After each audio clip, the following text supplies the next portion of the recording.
एक समय की बात है, एक गरीब विधवा औरत अपने बेटे के साथ रहती थी। उसका बेटा जैक काम नहीं करता था क्योंकि वो बहुत आलसी था। इसी वजह से उनके पास पैसे नहीं थे। माँ, खाने को कुछ है? मुझे भूख लगी है। दिन गुजरते गए, वो लोग और गरीब हो गए। एक वक्त आया जब उन्हें अपनी गाय मिल्क वाइट बेचनी पड़ी क्योंकि वो उसे खिला नहीं पा रहे थे। जैक के माँ ने उससे कहा कि गाय को बाजार ले जाकर सबसे अच्छे दाम में बेचना, शायद फिर वो खाने के लिए कुछ खरीद पाते।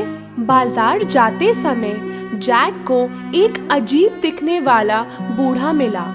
उस बूढ़े आदमी ने गाय की तरफ देखा और जैक से कहा, हेलो मेरे बच्चे, अगर तुम मुझे तुम्हारी गाय दोगे तो मैं इसके बदले में तुम्हें काफी कीमती चीज दूंगा। जैक ये सुनकर काफी खुश हुआ। बूढ़े आदमी ने 5 बीन्स अपनी जेब से निकाले।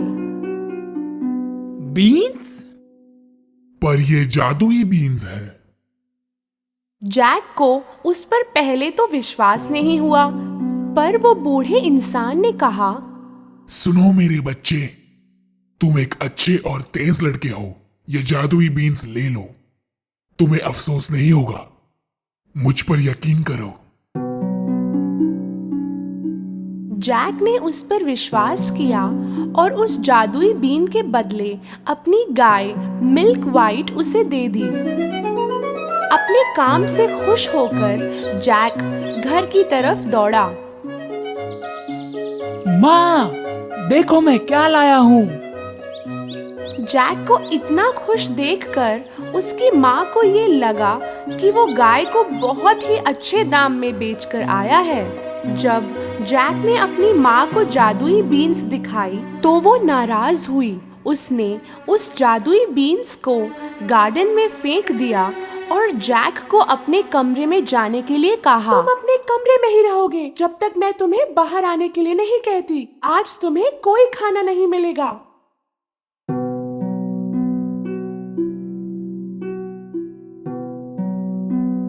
सुबह जैक ने अपनी खिड़की से बाहर झांका तो वो हैरान हो गया।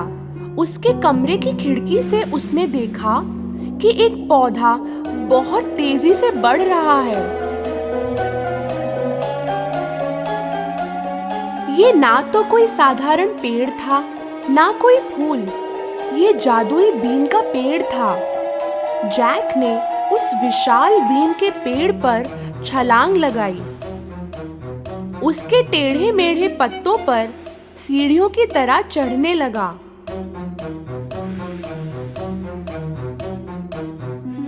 कुछ देर चढ़ने के बाद उसने अपने आप को एक अजीब जगह पाया। वहाँ सब कुछ बड़ा था।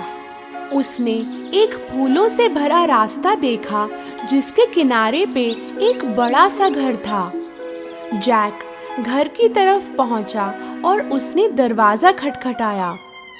एक विशाल औरत ने अंदर से जवाब दिया। मैं आपसे पूछने वाला था कि आपके पास कुछ खाने को होगा? हाँ है, पर तुम्हें मेरे पति के आने से पहले जाना होगा यहाँ से। मेरे पति को छोटे बच्चे बहुत पसंद हैं, वो उन्हें खा जाते हैं। जैक बहुत डरा हुआ था पर उतना ही भूखा भी था। जैसे ही वो कुछ खाने के लिए टेबल पर बैठा, उसने सुना कि कोई गहरी आवाज में बाहर बात कर रहा था। मुझे बच्चे की खुशबू आ रही है। कच्चा या पक्का कुछ भी चलेगा, मैं उनको ढूंढ के ही रहूंगा। उस औरत ने जैक को आवाज दी, अभी के अभी ओवन में जाकर छुप जाओ बच्चे। जैक ओवन में जाकर छिप गया। वो राक्षस किचन में जाकर सूंघने लगा। मुझे बच्चे की खुशबू आ रही है। क्या कह रहे हो जी? शायद आपको उस मीट की खुशबू आ रही है जो मैंने कल बिल्ली को खिलाया था। खाना हो जाने पर वो राक्षस अपने सोने के सिक्के गिनने लगा।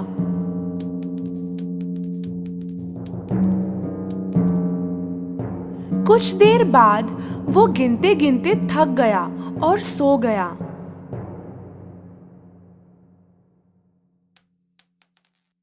जैक अवन से बाहर आया और उसने सोने के बैग को लिया।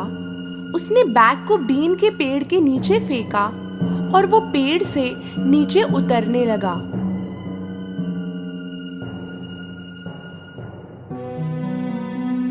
उसने सोने से भरे बैग को उठाया और घर के अंदर दौड़ता हुआ गया।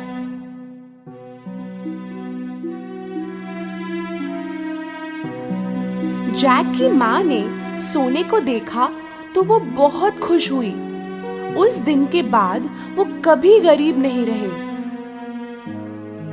लेकिन कुछ महीनों बाद जो कुछ भी सोने का उनके पास था वो खत्म हो गया।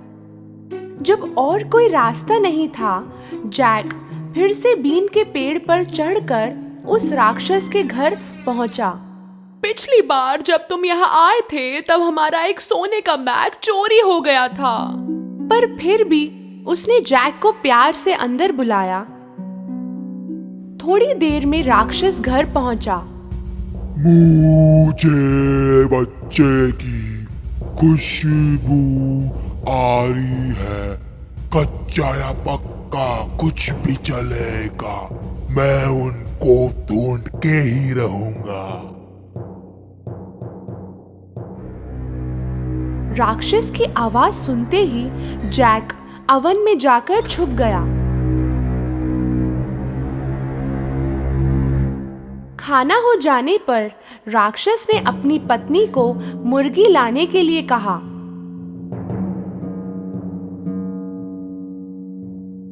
जब पत्नी मुर्गी लाई, उसने उस मुर्गी को अंडा देने को कहा। जैक को यह देखकर ताज्जुब हुआ कि उस मुर्गी ने सोने का अंडा दिया। और जब राक्षस सो गया, जैक अवन के बाहर आया और उसने मुर्गी को उठाया और नीचे की तरफ दौड़ा। सोने के अंडों की वजह से जैक और उसकी माँ फिर से अमीर हो गए थे। पर कुछ समय बाद जैक ने फिर से अपना लक ट्राई करने की सोची और वो बीन के पेड़ पर चढ़ गया। इस बार वो राक्षस के घर में छुप के घुस गया, उसकी पत्नी से छुपते हुए, और बड़े से कॉपर के पॉट में जाकर छुप गया। थोड़ी देर बाद राक्षस आया। मुझे बच्चे की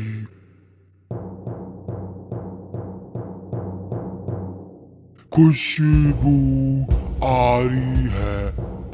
कच्चा या पक्का कुछ भी चलेगा, मैं उनको ढूंढ के ही रहूंगा। इस बार राक्षस की बीवी ने जैक को पकड़वाने का तय किया। अगर कोई बच्चा है तो शायद अवन में होगा। जैक कहीं और छुपा था। राक्षस और उसकी पत्नी ने सारा घर छान लिया, पर उन्हें बच्चा नहीं मिला।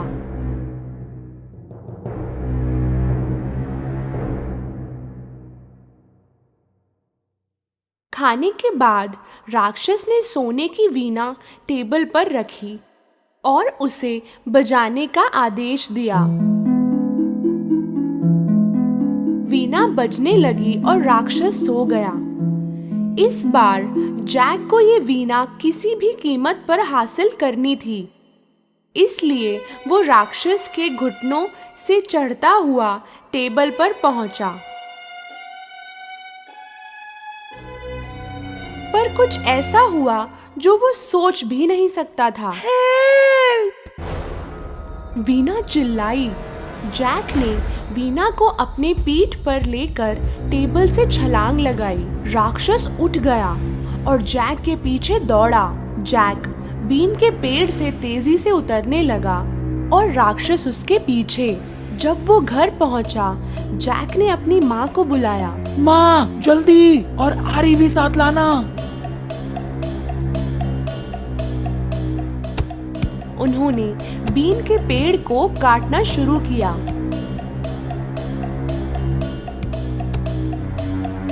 आखिर उन्होंने बीन के पेड़ को काट दिया और राक्षस जोरों से नीचे जमीन पर गिर गया।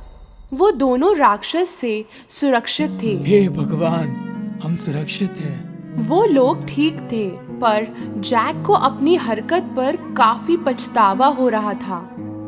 वो अपनी लालच की वजह से आज जान खो बैठता।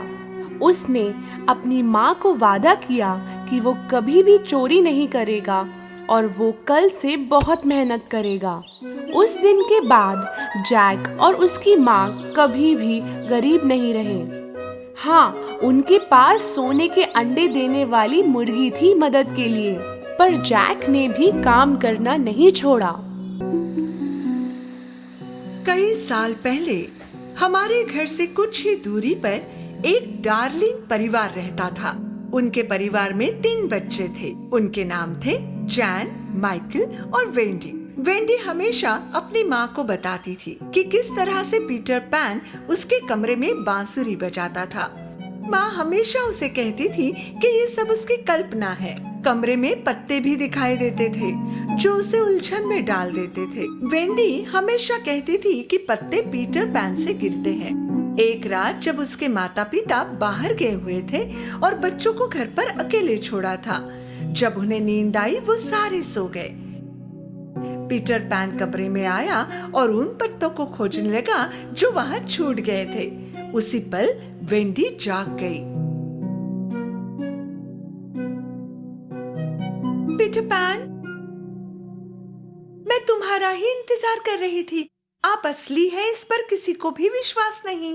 वेंडी ने पीटर को पत्ते वापस कर दिए जिन्हें वो पीटर के लिए छुपा रही थी। उसे पीटर बहुत पसंद आया। वेंडी, क्या मैं तुम्हें एक अद्भुत साहसिक कथा सुना सकता हूँ? मुझे साहसिक कहानी नहीं सुननी है, मैं एक पीटर पैन जीना चाहती हूँ। उसी समय पीटर की छोटी मित्र परी टिंकर बेल खिड़की से अंदर आई।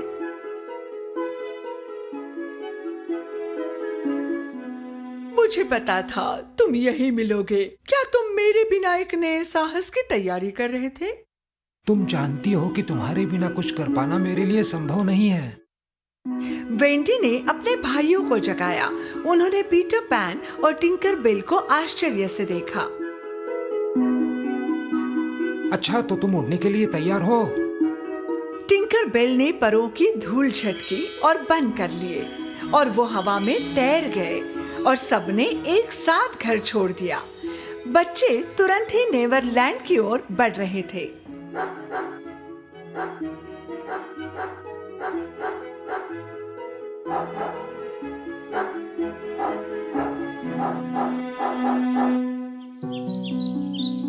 लंबी यात्रा के बाद वे नेवरलैंड पहुंचे।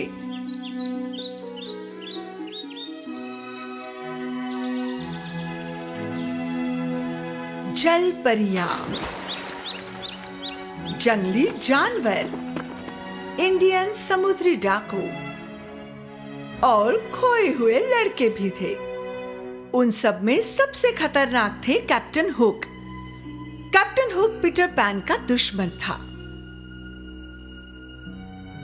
इसका कारण ये कि एक बार जब वो लड़ रहे थे, पीटर ने उसका हाथ काटा था और एक विशाल मगरमच्छ ने वो खा लिया था।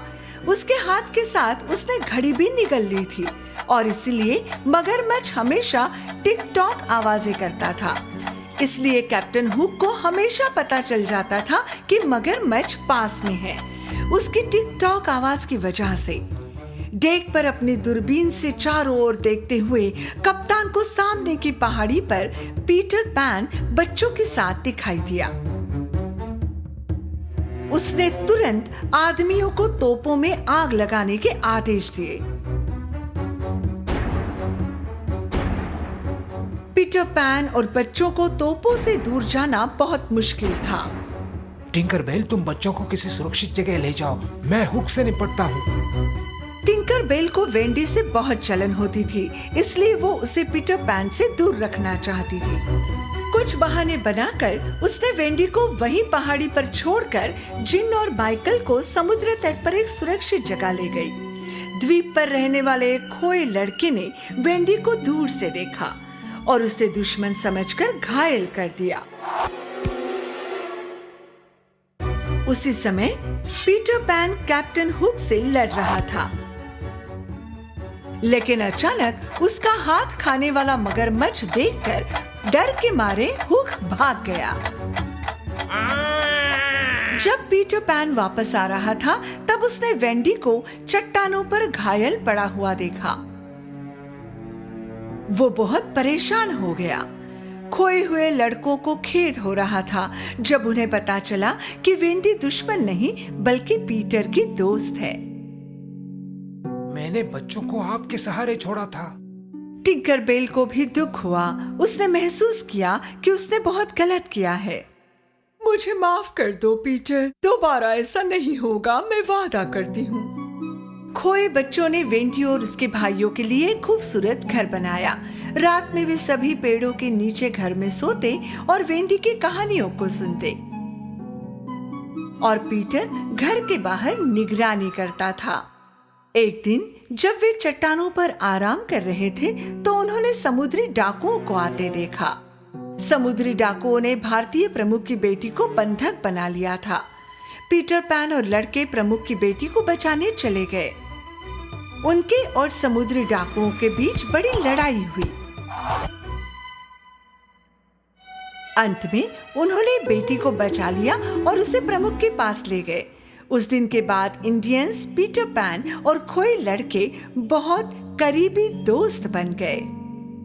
इतना ही नहीं, मुख्यमंत्री ने लड़कों की रक्षा के लिए अपने 2 श्रेष्ठ आदमियों को पीटर पैन के साथ रहने के आदेश दिए। बेशक कैप्टन हुक इस बारे में क्रोधित थे। एक दिन मैं तुम्हें हराऊंगा पीटर पैन, और तुम बच नहीं पाओगे। हाँ। एक रात जब वेंडी अपने परिवार की कहानी बताने लगी, तब पीटर को एहसास हुआ कि वो और उसके भाई परिवार को कितना याद कर रहे हैं। इसलिए उसने कहा कि अगर वे चाहे तो वापस जा सकते हैं, पर वे रहना चाहते थे। जब वे लंबी यात्रा के लिए पैकिंग कर रहे थे, तो समुद्री डाकुओं ने उन पर हमला किया। भारतीयों के लिए जाल फैलाकर उन्हें पकड़ने के बाद समुद्री डाकुओं ने लड़कों को पकड़ लिया। पीटर पैन घर पर सो रहा था और लड़कों के साथ क्या हुआ इस बात से अनजान था। कैप्टन हुक ने उसे सोते हुए देख लिया था। वो पीटर पैन के घर का दरवाजा खोल नहीं सका।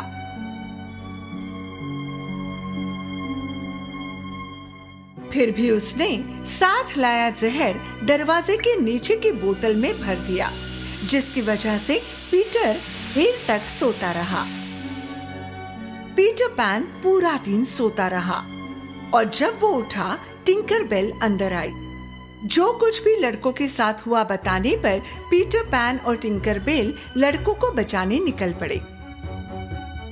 जब वे समुद्री डाकुओं के मुख्यालय हैप्पी रॉक पर पहुंचे, उन्होंने देखा कि पहरेदारी पर कोई समुद्री डाकू नहीं था। जब वे चट्टान की दूसरी तरफ गए, तो वहां का नजारा देखकर चौंक गए। वेंडी, जैन, माइकल और खोए हुए लड़के सभी खंभों से बंधे हुए थे और कैप्टन हुक हाथ में जलती मशाल पकड़े हुए था।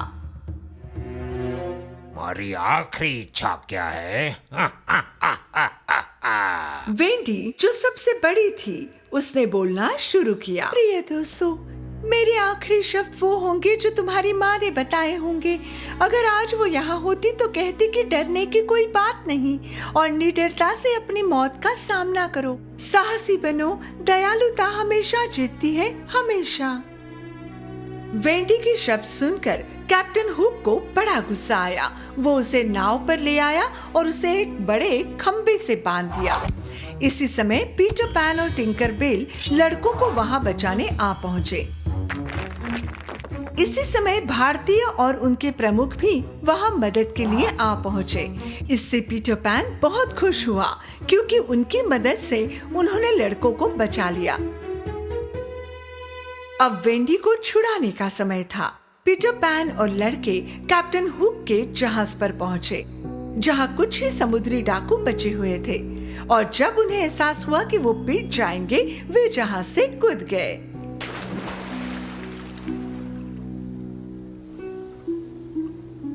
हुक, छुपने के लिए कोई जगह नहीं है, समर्पण कर दो। पीटर पैन और लड़कों ने कैप्टन हुक की तरफ बढ़ना शुरू किया ताकि वो पीछे की ओर चल सके, और अचानक उसने एक आवाज सुनी, वो आवाज जिसका उसे सबसे ज्यादा डर था।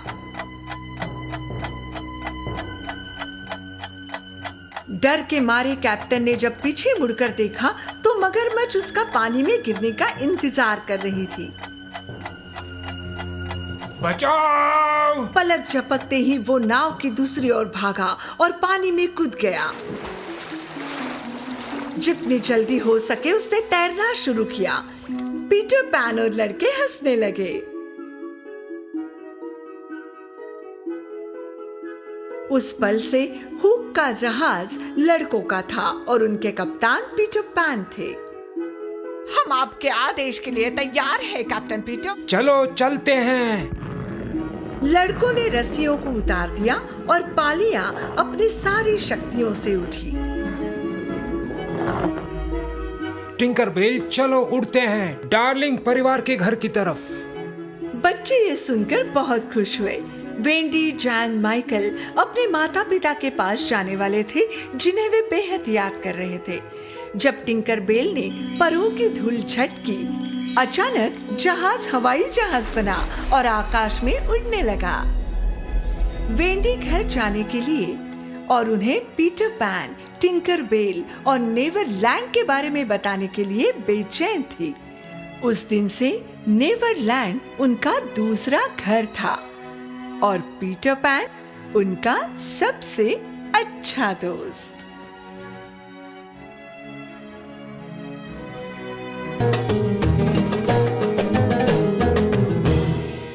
बहुत पहले की बात है, कहीं दूर हालत का गरीब पर दिल का अमीर एक लड़का था, नाम अलादीन। वो अपनी माँ के साथ रहता था और पैसे कमाने के लिए मुश्किल से मुश्किल काम करता था ताकि उनका घर चल सके। एक दिन बाजार में बेचने के लिए केले लाने के लिए वो एक दूर जगह जा रहा था। अचानक उसे एक आदमी मिला जिसकी घनी दाढ़ी थी और कद ऊंचा था। मेरे बच्चे, मैं तुम्हारे पिता के बचपन का दोस्त हूँ। क्या तुम्हें ये सोने का सिक्का चाहिए? सोने का? इतना तो मैं जिंदगी में केले बेच बेच कर भी नहीं कमा पाऊंगा। उस आदमी ने अलादीन को वहीं एक पत्थर के नीचे एक गड्ढा दिखाया और उसे वहां जाने को कहा।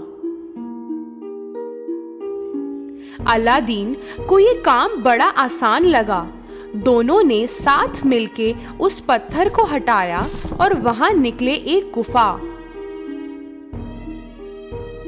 अपने छोटे कद काठी को लेके अलादीन उसके अंदर चला गया और वहां सीढ़ियों से उतरता हुआ नीचे जाता गया। बिल्कुल नीचे पहुंचा तो देखा कि वो गुफा में रोशनी एक पुराने से चिराग से आ रही है। वो चौंक गया जब उसने देखा वहां रखे हुए खजाने में हीरे, मोती, सोना, क्या क्या नहीं था वहां। ये सब देख ही रहा था कि अलादीन को ऊपर से एक आवाज आई जिसने उसे डरा दिया। लड़के, तुम्हें एक चिराग मिला होगा, उसे बुझाकर मेरे पास ले आओ, जल्दी। अलादीन को अजीब सा लगा कि इतने धन दौलत को छोड़ के उस आदमी को चाहिए था सिर्फ वो पुराना चिराग। ऐसा कोई क्यों करेगा? अब अलादीन को डर लगने लगा था। अलादीन चिराग लेके सीढ़ियों से ऊपर जाने लगा, पर इतने में वो आदमी चिल्लाने लगा, दो मुझे वो चिराग, जल्दी से। अलादीन को उसका मामला समझ में नहीं आ रहा था। पहले मुझे यहाँ से बाहर निकालो। अगर तूने मुझे ये चिराग नहीं दिया तो मैं तुझे इसी गुफा में बंद कर दूंगा। अब अलादीन को समझ में आ गया कि उसके इरादे नेक नहीं है। नहीं, पहले मुझे यहाँ से बाहर निकालो। बेवकूफ, अब तुम्हारी खैर नहीं। अरे बंद मत करो मुझे। उस आदमी ने पत्थर से गुफा को बंद तो कर दिया, पर उसकी अंगूठी नीचे ही गिर गई और पहुंची अलादीन के पास। उसने उसे उठाया और उंगली में डाल लिया। डालते ही गुफा के अंदर बादल सा बन गया और उससे निकला एक बड़ा सा जीव। डर के मारे अलादीन फुस हो गया। जो चाहे वो मांग लो, लेकिन याद रहे सिर्फ 3 चीजें मांग सकते हो, सिर्फ 3। मुझे घर जाना है। पलक झपकते अलादीन अपने घर पहुंच गया। अलादीन को देख उसकी माँ चिल्ला पड़ी। अलादीन ने माँ को सारी कहानी बताई, वो आदमी, वो गुफा, वो खजाना और ये चिराग।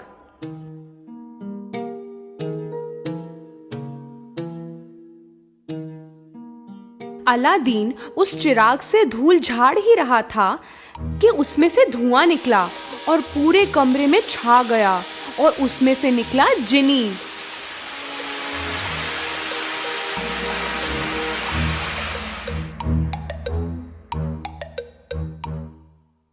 वाह जी वाह, आहा, सैकड़ों सालों से इस चिराग में बंद था मैं। तुमने मुझे निकाल लिया।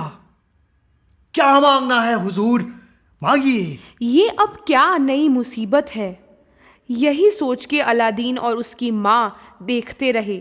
जिनी फिर बोला, बोलिए हुजूर, क्या फरमाइश है? ठीक है, हमारे लिए जबरदस्त खाना लाओ। अचानक एक खाने की टेबल आ गई और फिर उसमें शानदार भोजन, पीने के लिए शरबत और पेस्ट्रीज और एक फूलदान भी। उस दिन से अलादीन और उसकी माँ जो भी चाहते जिनी लाके देता। वो खुशी से और शौक से रहने लगे।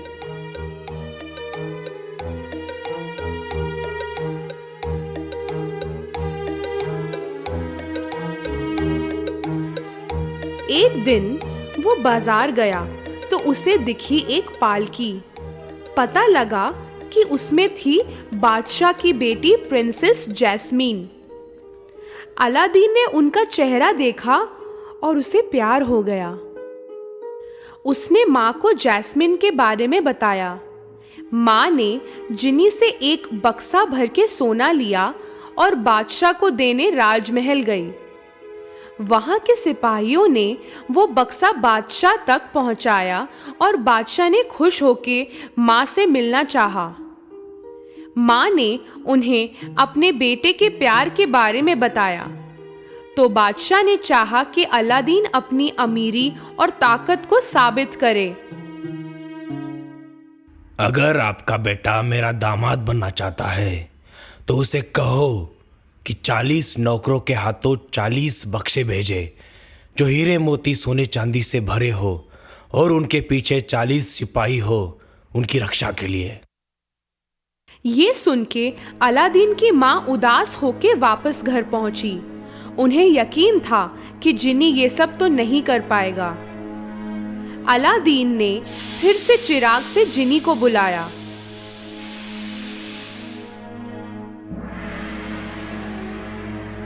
बोलिए हुजूर, क्या फरमाइश है? अलादीन ने उसे बादशाह की मांग बताई। ये सुन के जिनी ने ताली मारी और वहीं के वहीं खजाना लिए 40 नौकर और 40 सिपाही प्रकट हो गए। बादशाह ने देखा कि जो भी मांगा था उन्होंने, अलादीन ने पूरा किया और वो खुश हो गए। उन्होंने सोचा, कितना पैसा है इस लड़के के पास।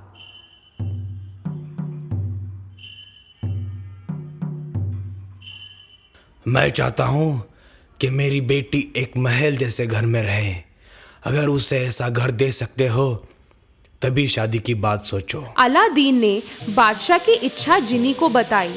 जिनी ने फिर से ताली मारी और तभी एक बड़ा शानदार महल उसके सामने बन गया। अलादीन को भरोसा नहीं हो रहा था। बादशाह को लगा कि अलादीन से अमीर लड़का नहीं मिलेगा कभी।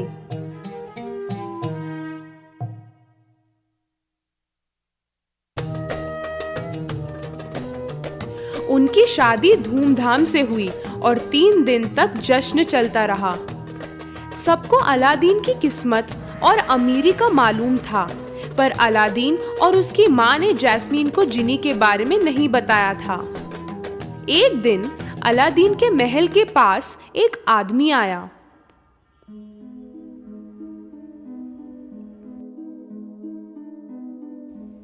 पुराने चिराग दे दो, पुराने चिराग दे दो और बदले में नए चिराग ले लो।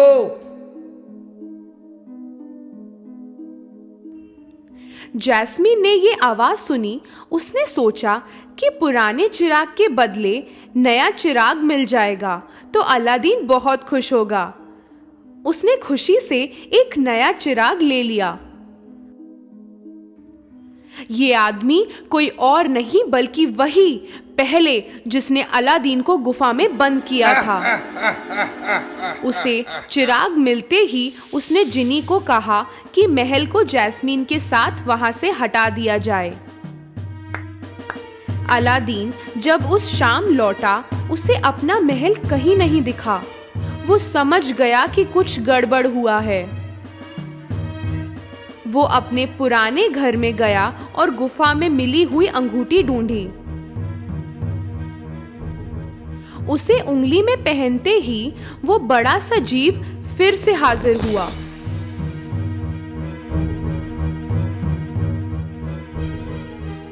जो भी चाहे मांग लो, पर ध्यान रहे सिर्फ 2 चीजें। मुझे जैस्मीन के पास ले चलो। हाथों हाथ वो महल में पहुंच गया। कोई उसे देख ना ले इसलिए वो छुप गया। जैस्मीन उसी आदमी की सेवा कर रही थी और वो चिराग भी उसी के पास था। छुपते छुपाते अलादीन ने वो अंगूठी फिर से पहन ली और वो बड़ा सा जीव फिर से आ गया। जो भी चाहे मांग लो, पर ध्यान रहे सिर्फ एक चीज। उस बदमाश को हमेशा के लिए गहरी नींद में सुला दो। हाथों हाथ वो दौड़ के जैस्मीन के पास गया जो उस आदमी से डरी हुई थी। अलादीन को देखकर वो बेहद खुश हुई। अब अलादीन ने जैस्मीन को पूरी कहानी शुरुआत से बताई और जैस्मीन सुन सुन के चौंकती रह गई। अलादीन ने फिर से चिराग को घिसा और बाहर आया वो जिनी। बोलिए हुजूर, क्या फरमाइश है? इस बदमाश को इतनी दूर पहुंचा दो कि ये कभी हमें ढूंढ ना सके। और वो आदमी अचानक से गायब हो गया। अलादीन ने जिनी को उस महल को अपनी जगह पहुंचाने को कहा। महल आसमान में उड़ता हुआ अपनी पुरानी जगह पहुंचा और वहां पहुंच के अलादीन अपनी मां के पास था एक बार फिर। अलादीन, उसकी मां और जैस्मीन एक साथ रहे हमेशा खुशी से।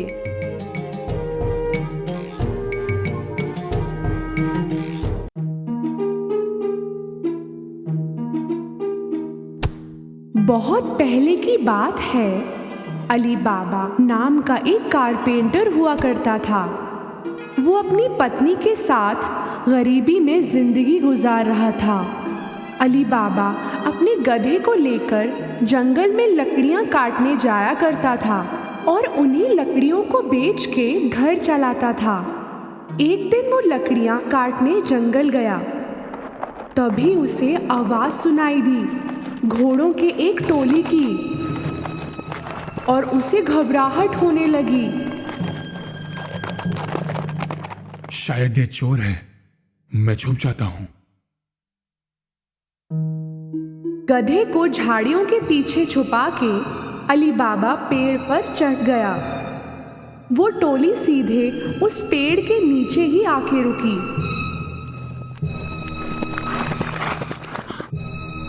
अली बाबा ने गिनती की, वो 40 थे। उन लोगों ने कुछ भारी सामान अपने घोड़ों से उतारा। अली बाबा को समझ में आ गया कि वो चोर हैं।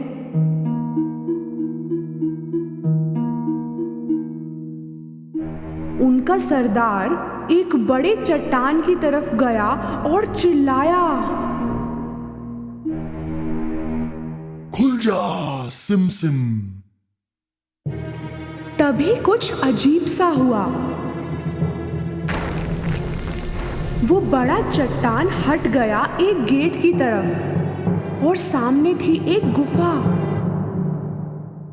सभी चोर एक एक करके अंदर गए अपने भारी सामान के साथ। आखिरी चोर के जाते ही वो चट्टान फिर से अपनी जगह आ गया।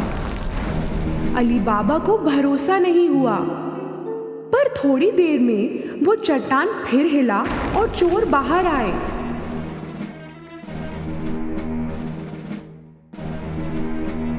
सरदार बाहर आया और फिर से चिल्लाया, बंद हो जा सिम सिम। उस चट्टान ने फिर से रास्ता बंद कर दिया और वो थोड़ी ही देर में घोड़े पे सवार होके चले गए। अली बाबा पेड़ से नीचे उतरा और सीधे चट्टान की तरफ गया। उसने वही शब्द कहे, खुल जा सिम सिम। वो चट्टान गड़गड़ाहट की आवाज के साथ फिर से हटा। अली बाबा अंदर गया। अंदर जो था वो देख के उसका सिर फिर गया। सोने के सिक्के, हीरे, खजाने यूं ही बिखरे हुए थे।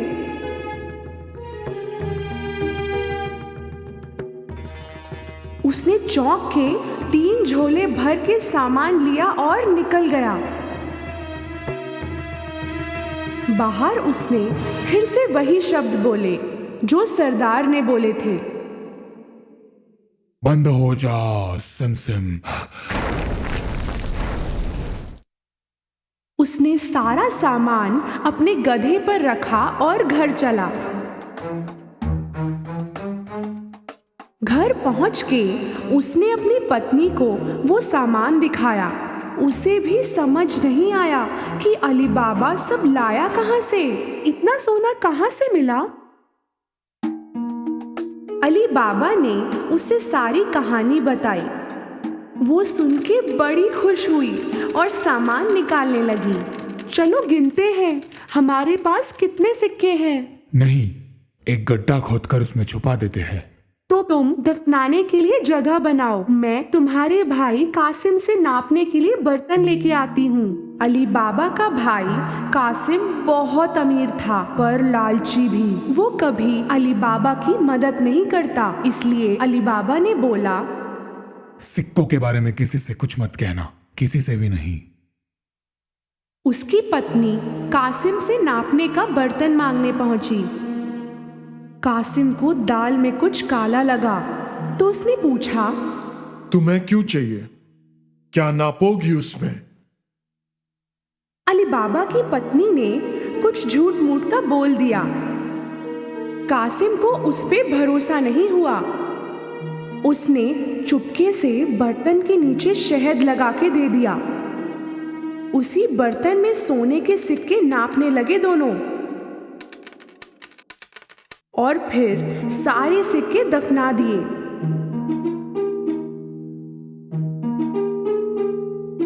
उसके बाद अली बाबा की पत्नी कासिम को बर्तन लौटाने गई, पर उसने देखा ही नहीं कि बर्तन के नीचे सोने के सिक्के चिपक गए हैं। ये बहुत बड़ी गलती की उसने। कासिम को बर्तन मिलते ही उसने नीचे की तरफ देखा। सोने का सिक्का देख के वो हक्का बक्का रह गया। कहां से मिला होगा अली बाबा को वो सोना? कासिम की नींद उड़ गई। सुबह होते ही वो अली बाबा के घर गया और उसे बर्तन के नीचे लगा हुआ सिक्का दिखाया। अली बाबा, तुम सोना खरीद तो नहीं सकते। कहां से आया ये सोना? बताओ मुझे। अली बाबा ने उसे सारी कहानी बताई ताकि वो किसी और को इसके बारे में ना बताए। अगर तुम मुझे उस जगह नहीं ले चलते तो मैं चोरों को बता दूंगा तुमने क्या किया। पर कासिम, अली बाबा को मालूम था कि कासिम सच में बता देगा, इसलिए उसे उस जगह ले जाना ही पड़ा। वो गुफा इसी चट्टान के पीछे है। अब चलो यहाँ से, कहीं वो चोर फिर ना आ जाए। दोनों वापस घर लौट आए, पर कासिम का ध्यान वहीं गुफा में था। वो हाथों हाथ 2 गधे लेकर गुफा पहुंचा। वहां पहुंचते ही उसने वो शब्द दोहराए जो अली बाबा ने बोले थे, खुल जा सिम सिम। वो चट्टान हट गया और रास्ता खुल गया। कासिम को भरोसा नहीं हुआ। अंदर का नजारा उसे हक्का बक्का कर गया। इतना सोना देख के उसका दिमाग खराब हो गया। जल्दबाजी में उसने सोना भरा अपने झोलों में।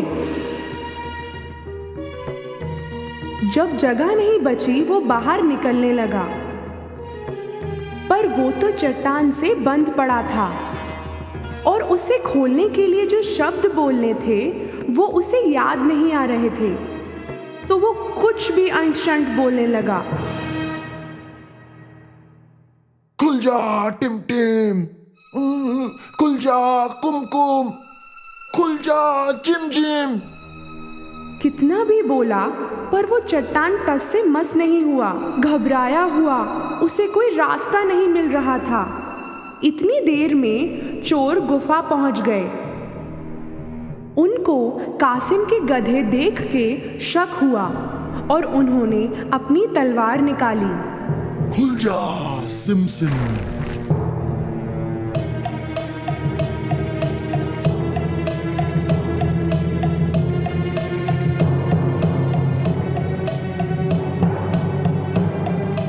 रास्ता खुलते ही चोरों ने कासिम को पकड़ लिया और उसे सजा दी।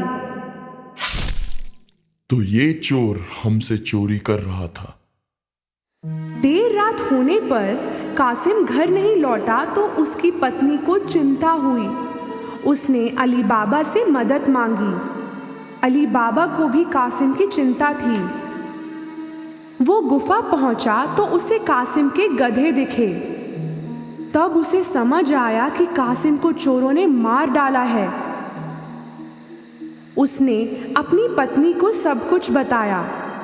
उन्होंने फैसला किया कि ये बात किसी को नहीं बताएंगे। कुछ दिनों बाद अली बाबा और उसकी पत्नी कासिम के घर रहने लगे। उन्होंने उसका काम काज संभाला और उसकी तरक्की की। वो अमीर होते गए। उसी समय चोरों के सरदार को समझ आया कि गुफा से सोना दिन पे दिन कम होता जा रहा है, तो उसने एक चोर को ध्यान रखने के लिए कहा,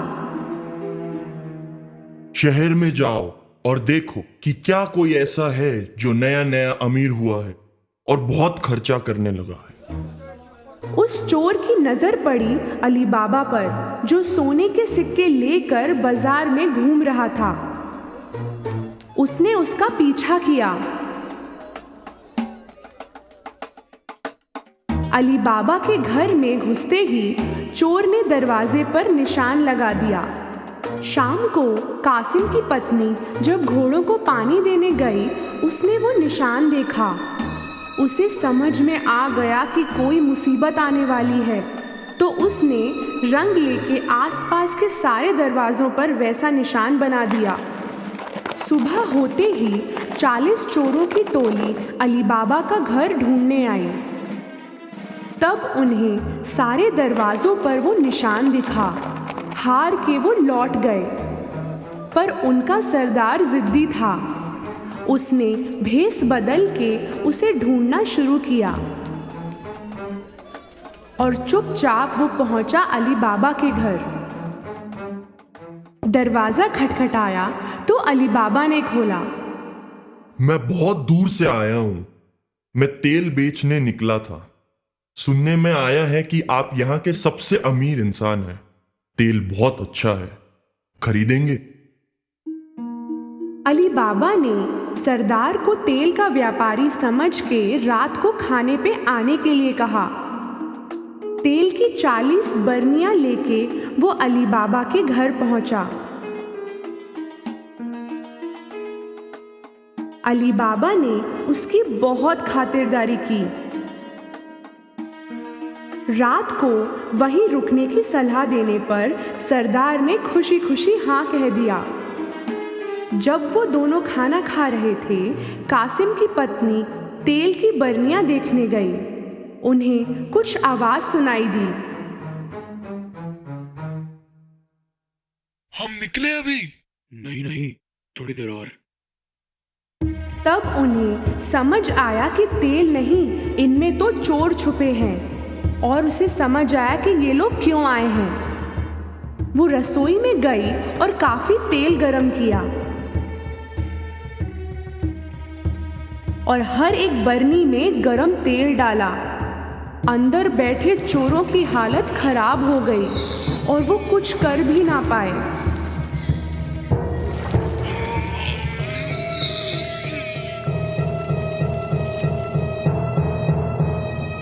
देर रात सबके सोने के बाद सरदार उनके पास आया। अब आ जाओ। उसे कोई हरकत नहीं दिखी तो उसने दोबारा बोला। सो गए क्या? उसने फिर बोला, पर कोई जवाब नहीं मिला। तो उसने एक बरनी खोल के देखा। उसे जो दिखा उससे उसका दिल बैठ गया। कहीं वो भी ना पकड़ा जाए, इस डर से वो भागा और कभी वापस नहीं आया। अगली सुबह कासिम की पत्नी ने अली बाबा को ये हादसा बताया।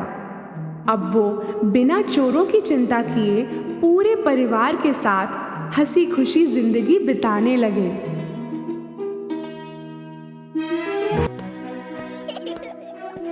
बसंत की एक सुबह, जब हर कोई फादर्स डे का तोहफा खोजने के लिए सड़कों पर था, टॉय मेकर जिपेटो, जो अपनी दुकान में अकेला खड़ा था, उदास होकर बाहर देख रहा था, क्योंकि उसके पास फादर्स डे का तोहफा देने के लिए कोई बेटा नहीं था। उसकी बिल्ली टुटू आई और जिपेटो के गोद में बैठ गई। काश मेरा एक बच्चा होता। बेशक तुम मेरे बच्चे की तरह ही हो।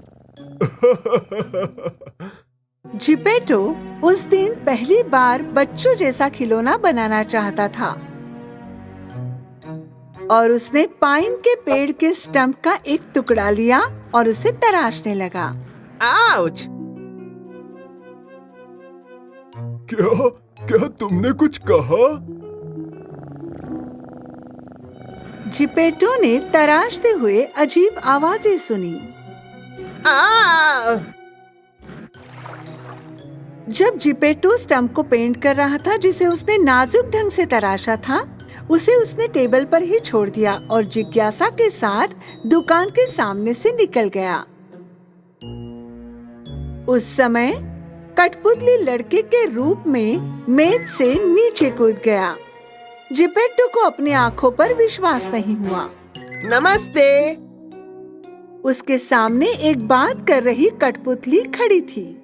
तुम तो बात करने वाली कठपुतली हो। तुम तो मेरे फादर्स डे गिफ्ट हो। Father's Day? क्या आप मेरे पिता हैं?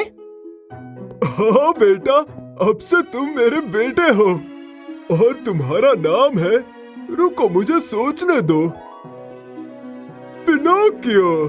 पिनोकियो। मैं तुम्हारे लिए खाना बनाता हूँ पिनोकियो। जब जिपेटो अंदर गया तो एक शरारती कठफोड़वा पिनोकियो के पास आया। हे लड़के, टक टक, किसका इंतजार कर रहे हो? मौसम खूबसूरत है, बाहर आओ। बाहर? हाँ, टक टक, जाओ और मुक्त हो जाओ। जैसा कि कठफोड़वा ने कहा, पिनोकियो बाहर गया और दौड़ने लगा। जब जिपेटो लौटा तो उसे उसका बेटा नजर नहीं आया जहां उसने उसे छोड़ा था। अब उसे चिंता सताने लगी। वो बाहर गया और उसे खोजने लगा, लेकिन वो बहुत बूढ़ा था, इसलिए थक गया और बैठ गया। दूसरी ओर पिनोकियो इधर उधर भाग रहा था और बाजार में खो गया। मैं घर का रास्ता भूल गया। अब मैं अपने पिता के पास कैसे जाऊंगा? जैसे ही पिनोकियो उदास होकर इधर उधर भटक रहा था, उसके पेट से भूख से आवाजें आने लगी। उसने एक सुंदर फल देखा।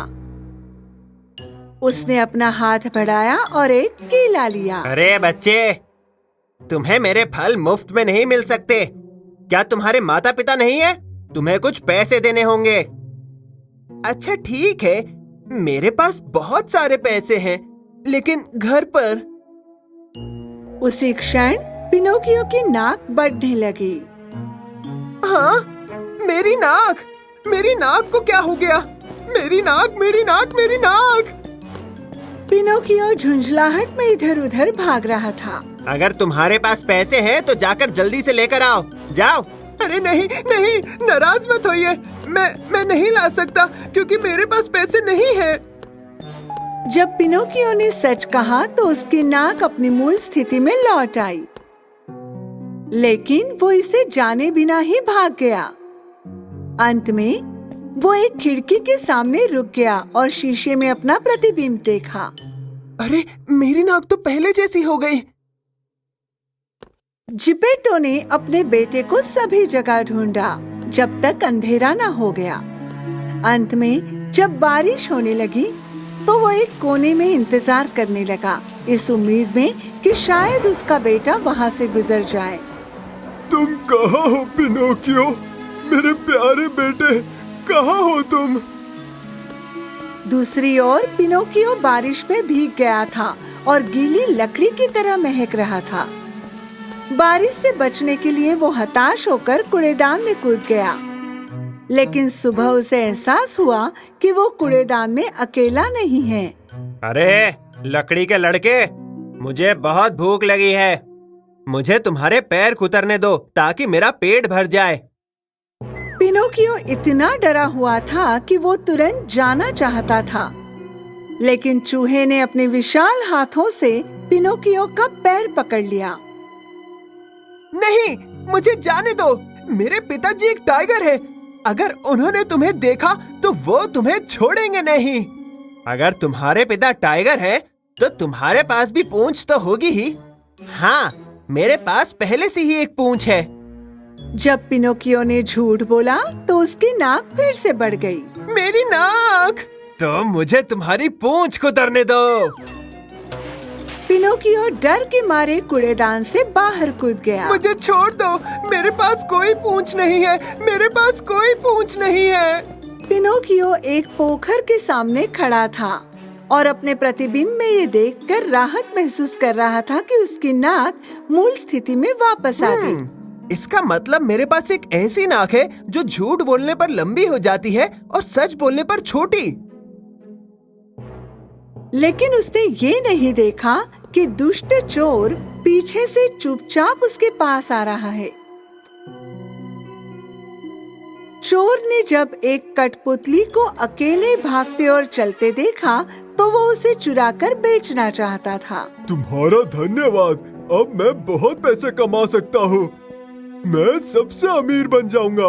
मुझे जाने दो, मैं एक असली लड़का हूँ, बात करने वाली कठपुतली नहीं। मास्टर जिपेटो ने दिन भर में हर दुकान, हर गली को देखा, लेकिन उन्हें पिनोकियो नहीं मिला। शायद मेरा बेटा समुद्र तट पर गया हो, लेकिन अगर वो समुद्र में डूब गया तो? जिपेटो किनारे की ओर दौड़ा और पुकारते हुए उसकी तलाश करने लगा। इसी बीच उसने देखा कि एक अजीब सा दिखने वाला बड़ा आदमी अपनी पीठ पर कपड़े का एक थैला लिए हुए है। वो उसके पास गया और उससे पूछा कि क्या उसने कठपुतली बच्चे को देखा। अपने पिता की आवाज को पहचानते हुए पिनोकियो तुरंत चिल्लाने लगा, पिताजी, मैं यहाँ पे हूँ, यहाँ पे।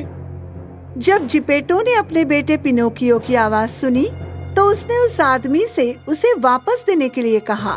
दूसरी ओर उस आदमी ने कहा कि वो उसे बेच देगा और बहुत पैसा कमाएगा, और जिपेटो को एक तरफ धकेल दिया और चलना जारी रखा।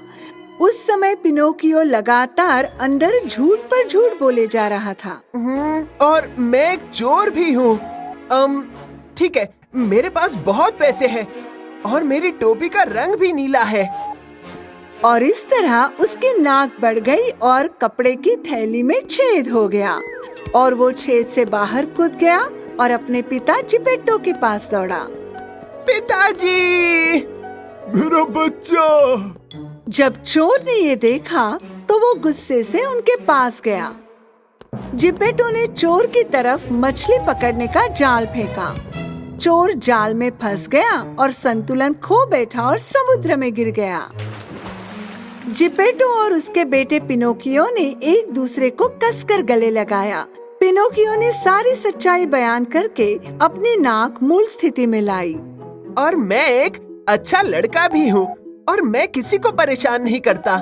इसके अलावा मैं अपने पिताजी से बहुत प्यार करता हूँ।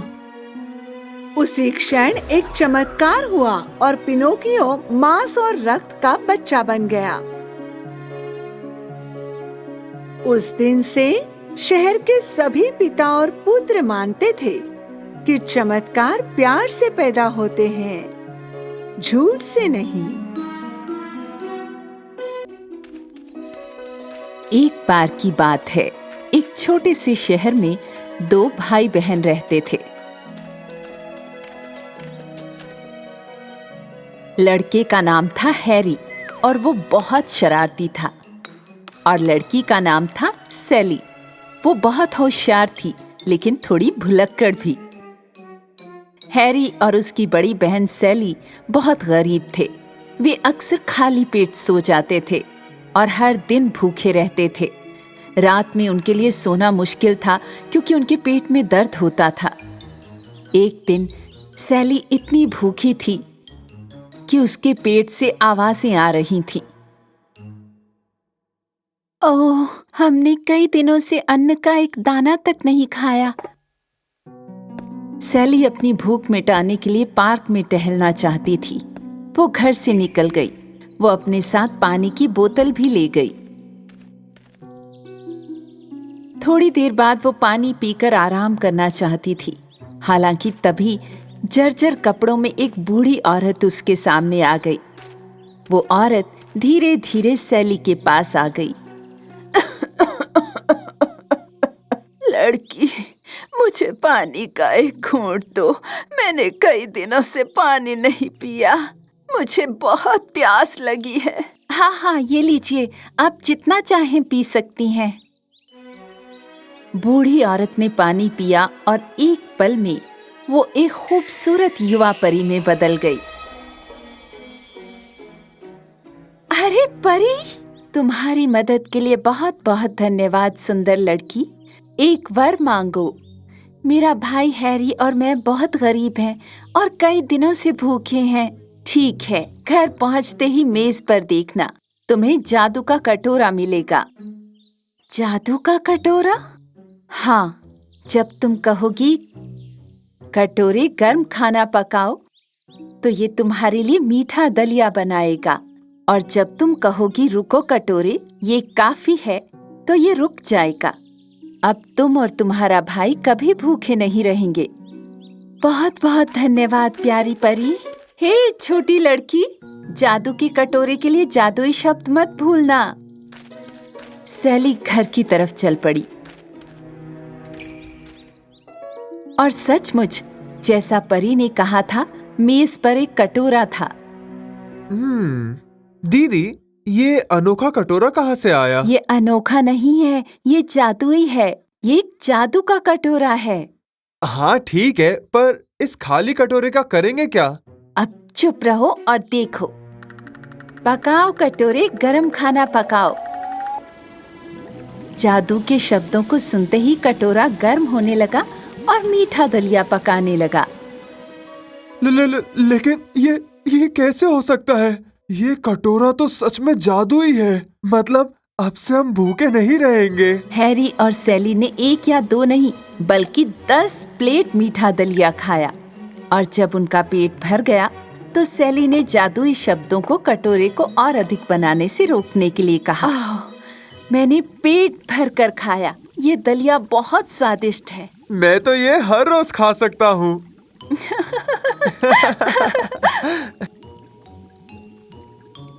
तुम कभी विश्वास नहीं करोगे कि मुझे ये जादुई कटोरा कैसे मिला। सचमुच सैली और हैरी ने कई दिनों तक मीठा दलिया खाया और इसके स्वाद से वे कभी नहीं थके। एक दिन बाहर जाने से पहले सैली अपने भाई को बताना चाहती थी कि कटोरे को कैसे रोकना है। हैरी, हैरी, मुझे तुम्हें एक बहुत जरूरी बात बतानी है। चलो आओ। हैरी ने अपनी बहन की बात को अनसुना कर दिया और उसके पास नहीं आया। तो सैली उसके पास गई, लेकिन उसी पल वो भूल गई कि वो क्या कहने वाली थी। आखिरकार वो भुलक्कड़ जो थी। क्या हो गया? तुम मेरे सर पे क्यों खड़ी हो? तुम्हें दिख नहीं रहा मैं सो रहा हूँ? सैली, मैं तुम्हें बहुत जरूरी बात कहने आई थी, लेकिन तुम भूल गई। सही कहा ना मैंने? तुम्हारी याददाश्त है ही कमजोर। इतना मतलबी मत बनो हैरी। वैसे भी मैं जा ही रही हूँ। लेकिन एक बार जब वो बाहर थी, सैली को याद आया कि उसे अपने भाई से क्या कहना है। ओह, अब मुझे याद आया कि मुझे उसे याद दिलाना था कि जादू की कटोरे को कैसे रोकना है। चलो ठीक है, हैरी मेरे पहुंचने तक नहीं उठेगा। पर इधर हैरी उसके घर से निकलते ही जाग गया था। वो अपने बिस्तर से उठकर मेज की तरफ गया क्योंकि वो बहुत भूखा था।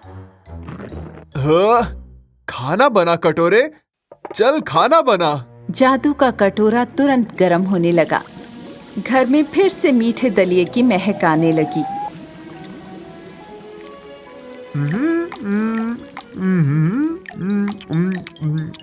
हैरी ने मीठे दलिये की एक बड़ी प्लेट खा ली थी। अब वो उसे पकाने से रोकना चाहता था। मैंने काफी खा लिया। मुझे लगता है आज के लिए इतना काफी है। अरे रुक जा कटोरे, और मत पका, रुक जा। लेकिन जादू के कटोरे ने खाना बनाना बंद नहीं किया क्योंकि ये सही जादुई शब्द नहीं थे। रुक जा कटोरे, रुक जा। जादू का कटोरा नहीं रुका। वो मीठा दलिया पकाता रहा। अरे नहीं, अब मैं क्या करूँगा? ये तो रुक ही नहीं रहा है। कटोरे रुक जा, रुक जा। ये रुक क्यों नहीं रहा है? हैरी कुछ भी कहता रहा, पर कटोरा मीठा दलिया पकाता रहा और जब तक सैली घर लौटी तब तक लगभग पूरा घर दलिये से भर चुका था। मेरा भाई शायद अभी तक उठा ही नहीं है, इसलिए अब मैं उसके लिए स्वादिष्ट दलिया बनाती हूँ। आह, ये क्या है? जब सैली घर का दरवाजा नहीं खोल सकी तो उसने खिड़की से देखा, और क्या देखा? पूरा घर चिपचिपा और दलिये से भरा हुआ था क्योंकि उसका भाई हैरी कटोरे को पकाने से रोक नहीं पा रहा था। ओह, ये बहुत ही भयानक है। हैरी! दीदी, मेरी मदद करो, मैं गिर जाऊंगा। रुको कटोरे, ये काफी है। सैली के जादुई शब्दों को सुनते ही कटोरे ने दलिया पकाना बंद कर दिया और आखिरकार हैरी दलिये में डूबने से बच गया।